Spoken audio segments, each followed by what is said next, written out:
What's up, Cart Masters? Nightside back with another video. Today I'd like to go over one of the most fun builds I've created with the help of one of my friends, Tech.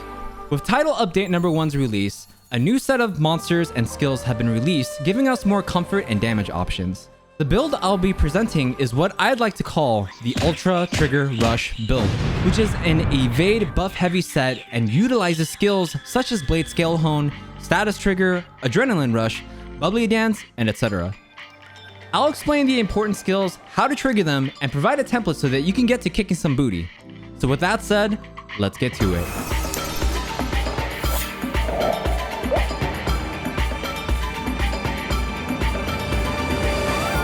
As a quick spoiler warning, the armor pieces discussed in this set technically come from endgame monsters that get unlocked from specific master rank thresholds. If you're trying to stay somewhat spoiler free, this is your chance to click off. So the reason why this build is called Ultra Trigger Rush is because it'll play around statuses to trigger multiple buffs in addition to some comfort skills like evasion.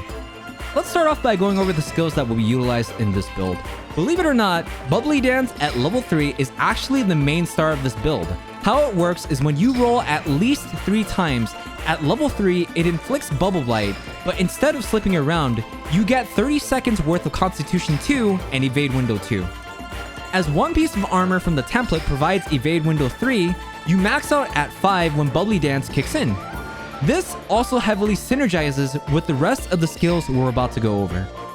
Next up, we've got Resuscitate at level 3, which increases your attack by 20 when you're suffering from an abnormal status. Obviously, when Bubbly Dance kicks in, this means you'll be buffing your attack in addition to the Evade and Constitution bonuses as well. Now, when your Bubble Blight expires because you got hit or because your 30 seconds is up, Coalescence will kick in and at level 3 provides 18 plus attack, Elements Power plus 4, and Status Buildup plus 15%. This means you'll consistently keep up your attack buffs because either Resuscitate or Coalescence will proc, and there can be even crossover where Coalescence will activate, but you can roll 3 times to get the buff from Resuscitate. Now, we've discussed Adrenaline Rush before, but as a reminder, you get plus 30 attack power when you perfect dodge an attack for 30 seconds at level 3. In addition to this, the template also includes Blade Scale Hone at level 3, which recovers 20 points of sharpness and activates 100% of the time when you perfect dodge an attack. But wait, there's more! When you perfect dodge with Status Trigger level 2 as included from the set template, it triggers abnormal status buildup for 8 seconds instead of it being 1 out of every 3 hits, meaning you'll be triggering abnormal statuses more frequently. But Choto, wait a minute. With Foray at level 1 from the set template, you get an additional plus 10 attack when you hit a large monster inflicted with an abnormal status. Now, what does this all mean? This means every time you perfectly dodge a monster, you sharpen your weapon, you temporarily buff your attack, and guarantee status buildup. And when the status is inflicted, your attacks hurt even more. This gets amplified by the fact that when you roll enough to proc Bubbly Dance, your dodge gets even better and your attack increases even more. And when the Blight expires, you still get buffed and can get buffed on top of that by throwing more bubbles on yourself. It's the goddamn circle of status and evade skill synergies. Now, important to note is that specifically evade rolls, back hops or sidesteps will trigger the buffs. Any attacks that have evasive or iframe properties like the back hop from Sword and Shield or the foresight slash from Longsword will not trigger your buffs. Additionally, 3 regular rolls will activate your Bubble Blight, but other variations of rolls like back hopping, sidestepping, demon dodging, and etc. will require a 4th roll in order to activate the Blight. To review, perfect dodge every 15 to 30 seconds in order to maintain your attack buffs and to sharpen your weapon. After a perfect dodge, you want to get in as many attacks as you can within the 8-second window to really build up status. Once status is afflicted, go as ham as possible in order to reap the benefits of Foray. If Bubble Blight deactivates, roll until it comes back to upkeep, resuscitate, in addition to your Constitution and Evasion that you get from Bubbly Dance, and then rinse and repeat. The general template requires the following armor pieces. Depending on your weapon of choice and RNG for talismans, your skills and slots may differ, but you should have at least 1 level 4 slot and 2 or more level 2 slots free to use as you see fit. Obviously, in regards to your talismans, choose the skills that work best for you, but so long as you have a talisman that comes with 2 level 2 slots, you should be absolutely golden. In fact, my talisman comes with Quick Sheath 2, which works great for me since I typically use Longsword. Here's a couple of examples of what the skills look like on a couple of my sets. I have one set specifically made for Sacred Sheath spam, so I end up plugging in Weakness Exploit 3 and Critical Draw 3, so I can basically deal critical hits 100% of the time. This set heavily synergizes well with Sacred Sheath combo gameplay due to the fact that you can step evade while holding your charge, and it counts towards proccing all your buffs. The other set focuses on the Helmbreaker spam, where you just have to periodically evade roll attacks in order to proc your buffs.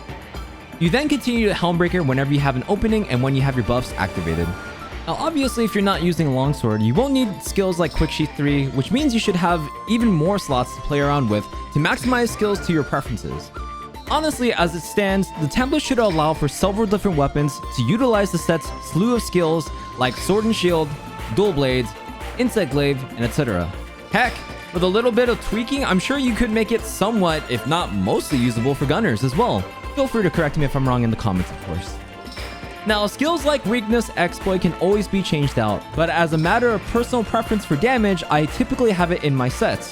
However, you can easily swap this out for something like Wirebug Whisperer, Evade Distance, and etc. to maximize on your preferred skills. Also, Blade Scale Hone at level 2 still procs at about 75%, which in my opinion is more than enough. If you agree, you're more than welcome to drop it down from level 3 down to level 2. In fact, having that extra level 2 slot could make a very big difference in your set. Finally, one skill that comes in the template that wasn't discussed earlier is Mail of Hellfire. At level 1, your defense is decreased by 50, but your attack increases by 15 when you're on red scrolls, and your resistance is dropped by 10, but your element's attack increases by 5% when on blue scrolls.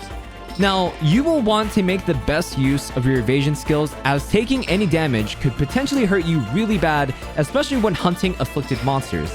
As status element weapons won't count towards the blue scroll bonus, you want to make sure that whichever attacks you use the most will be on the red scroll, as you'll benefit from the attack buff. For example, I make sure to place Sacred Sheath on red for my Sacred Sheath spam build and Soaring Kick with my Spirit Reckoning on red scroll with my Helmbreaker spam setup. And that should pretty much cover everything. Evading and triggering statuses have never been so fun before. Through the power of the Ultra Trigger Rush set, you should be able to bob and weave through monster attacks, sharpen your weapon, and buff your attacks during the process, and really wreak all kinds of havoc.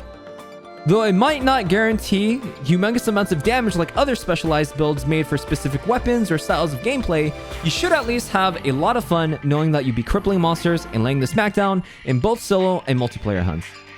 If you enjoyed this video, drop a like, leave a comment about how you feel about the set, and smash the subscribe button and the bell icon to get more Monster Hunter and variety content from yours truly. Also, don't forget, you can catch me live streaming on Twitch, where I typically stream a variety of games including Apex Legends, Genshin Impact, and of course, Monster Hunter. Also, a very huge shout out to all of my cart masters and cart lords supporting me directly on Ko-fi. You guys absolutely rock and are the biggest reason as to why I can continue doing what I do. That's it for me, cart masters. As always, stay safe, get mad, get sad, have fun. I'll catch you in the next one. Bye! Right in the face, bro! Ah!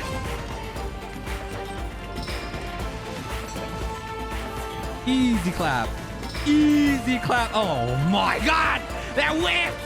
Why? My gamer moment! Come on, man! Could have been so cool.